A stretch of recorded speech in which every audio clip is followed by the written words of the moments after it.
There are days when getting dressed feels unnecessary. You're not going anywhere important. No one special is going to see you. You could stay in the same clothes you slept in, and technically, nothing would happen. But psychologically, something does happen. Getting dressed is not just a routine, it is a signal. When we wake up, our brain is still transitioning from rest mode to engagement mode. The act of changing clothes, of deliberately choosing what to put on your body, tells your nervous system that the day has begun. It creates a boundary between existing and participating. And that boundary is powerful. In psychology, there's a concept called activation. When mood is low, during stress, anxiety, or depression, motivation often doesn't come first. Action does. Small physical actions can shift internal states. Getting dressed is one of those small actions. It may seem simple, but it interrupts stagnation. It says, I am moving. There's also something called enclothed cognition, the idea that what we wear influences how we think and feel. Studies have shown that clothing associated with competence, structure, or intention can subtly increase confidence and focus.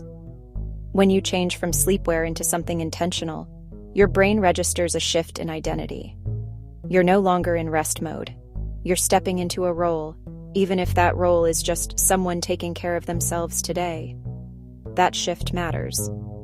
When people go through difficult phases, they often stop getting dressed intentionally. Not because they don't care, but because energy feels limited. Pajamas stretch into afternoon. Comfort becomes default. Over time, the line between days blurs. And when days blur, self-perception blurs. Getting dressed becomes a way to reclaim clarity. It's not about dressing impressively. It's about dressing consciously. Even subtle changes, brushing your hair, choosing a soft sweater you like, putting on a piece of jewelry, can increase self-awareness. And self-awareness strengthens presence. There's also the sensory element. Clothing affects the nervous system through touch. Soft fabrics can soothe. Structured pieces can create containment. Light layers can feel breathable and freeing. These aren't aesthetic decisions alone. They're regulatory ones. When you choose something that feels good against your skin, you are communicating safety to your body. And safety is the foundation of healing. There's something deeply symbolic about getting dressed, too. It's an act of self-recognition. You're saying, I matter enough to prepare for the day. Even if the day is ordinary. Especially if the day feels heavy. Sometimes healing doesn't look like dramatic transformation. It looks like putting on real clothes when you didn't feel like it. It looks like choosing a color that lifts your mood slightly. It looks like standing in front of the mirror and seeing someone who is trying. And that effort builds identity. When you dress intentionally, you reinforce agency. Agency is the feeling that you have influence over your environment and yourself. Depression and anxiety often strip that feeling away. Getting dressed restores a small piece of it.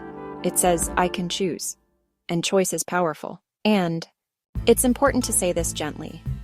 Getting dressed will not cure mental health struggles. It is not a magic solution. But it can be a quiet anchor. A ritual. A moment of grounding before stepping into the world. Over time, rituals shape resilience. You may notice that on days you dress with care, even minimal care, you carry yourself differently. Your posture shifts. Your eye contact steadies. You move with a little more intention. The clothes didn't change who you are. They reminded you. Healing is often about reconnection. Reconnecting to your body, your identity, your presence. Getting dressed is one of the simplest forms of reconnection available to us every single morning. Not to impress, not to perform, but to participate. So the next time you feel tempted to disappear into comfort or invisibility, you might ask yourself, what would it feel like to get dressed? Not perfectly, but intentionally. One small shift, one small act of care. Sometimes the most powerful healing doesn't start with grand decisions. It starts with opening your closet and choosing to show up.